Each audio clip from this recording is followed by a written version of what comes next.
Hello, friends and residency candidates, and welcome to today's discussion where I have the pleasure of introducing one of our featured applicants for the 2021 through 2022 match cycle, Manik Madaan. So thank you so much for being here and welcome. Yeah, the pleasure is all mine. I love Match Resident and how it is and what you guys are doing for everybody. So it's a pleasure to be here. Fantastic. Can you give us a little bit of background, where you're from, a little bit about your process in the residency application arena so far? So my name is Manik Madaan, and right now I'm about 25, and I'm actually from Punjab, like Ludhiana, but I studied in KIMS Bangalore. That's in the state of Karnataka in India. So I'm from India. If you're watching it from other countries, so I'm just from India.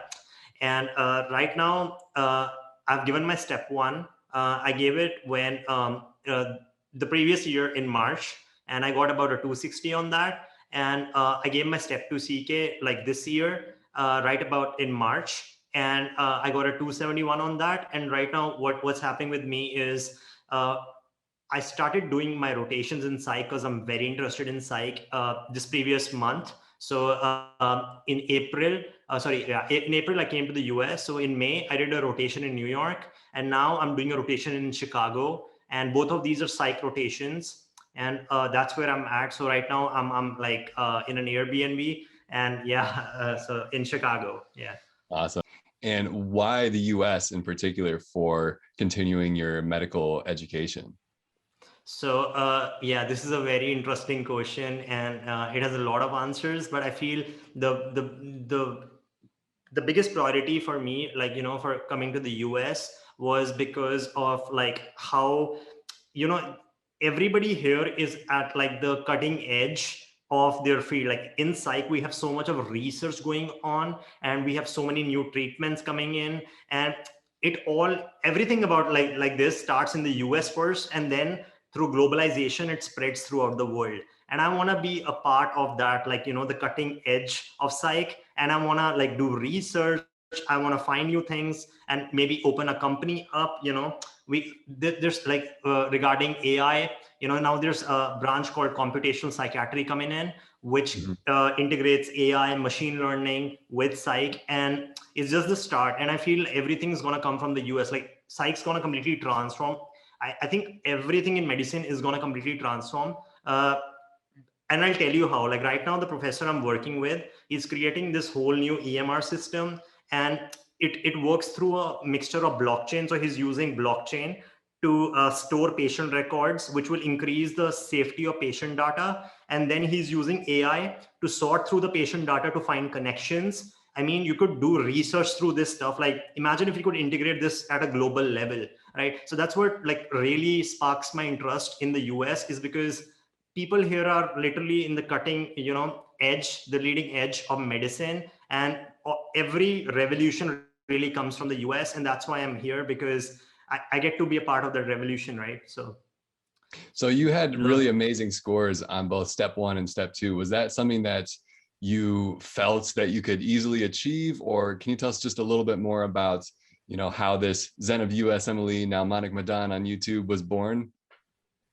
Yeah. So my step one, I gave. So during my internship, so internship is like the most hectic period in Indian medical schools, and it's like the last year of medical school, and I was going through that. But I was like, hey, I have to give my step one, and there was a lot of time, so I had to manage it somehow. And I felt it was easy for me because I had learned everything I needed to learn in my medical school, because I had a senior who had given step one, and he told me, okay, what resources to use right from the get-go. So I had started in about third year, and I was working every single day, like somehow learning something about step one and integrating it into my third year and fourth year, and finding connections and learning.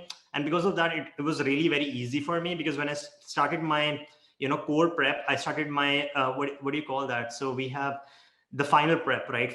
Phase of preparation. Everything was already so integrated. I didn't even have to learn a lot, because I knew most of it. I just had to, like, a few questions I did not know, so I had to just learn that and find ways of integrating a few things.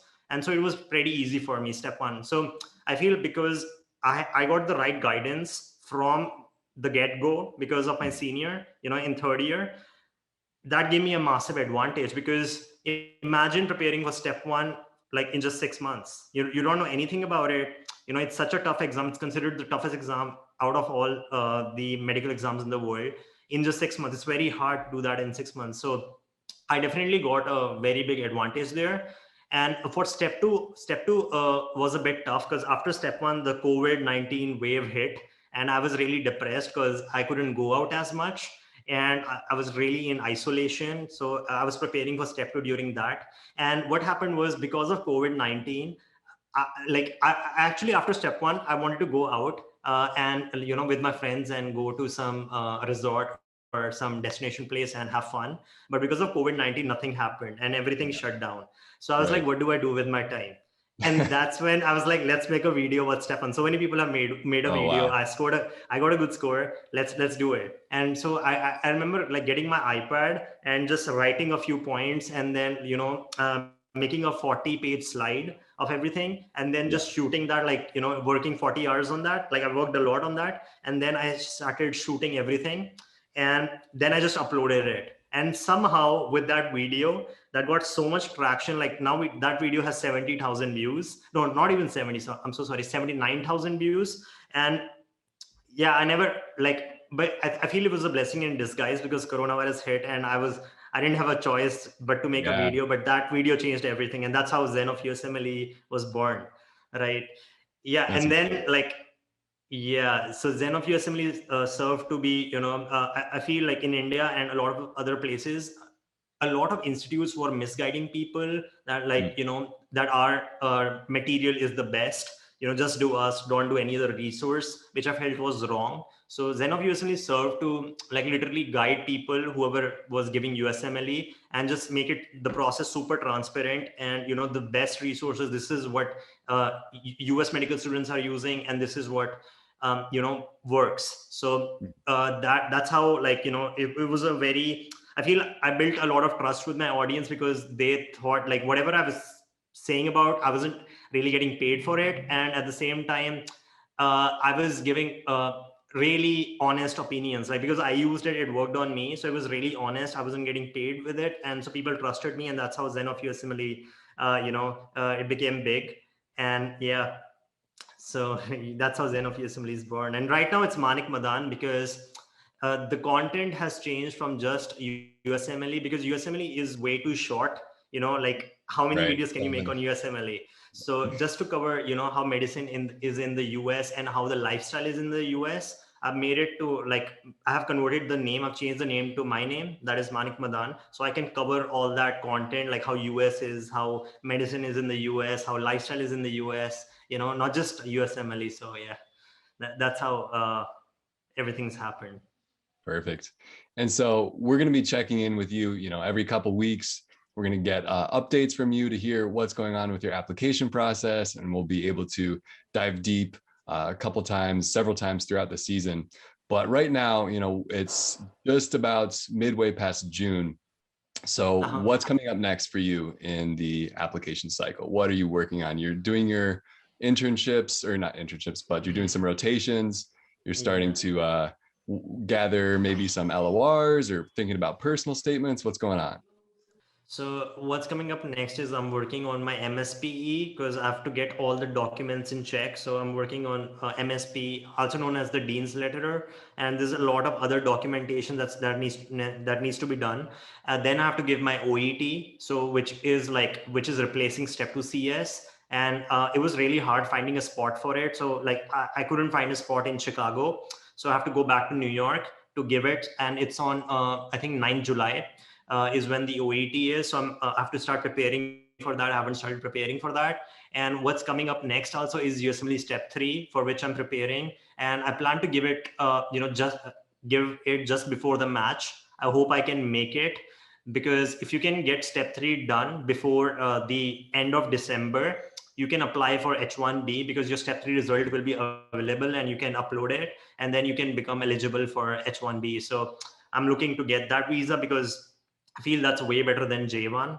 So yeah, that's what's happening. Like I'm asking all my attendings to write me an LOR, which is taking its own time, And Yeah. yeah, that's what's happening, you know. And then I have to move from here, Chicago, to New York, which is another hectic thing, because then you have to just pack everything and then find another place to live, and then, you know, like Yeah. it's a lot of stuff. So yeah, but it's fun. Yeah. Yeah. You're in the grind now. You're making it, doing everything you can to make it happen. So I'm sure it's a little bit stressful, but it feels good to be able to really put yourself out there and get all this great hands-on experience. And like you said, get those letters of recommendation ready. You have step 3 prepared for the more towards Yeah. the new year, so you can Yeah. apply for the H-1B.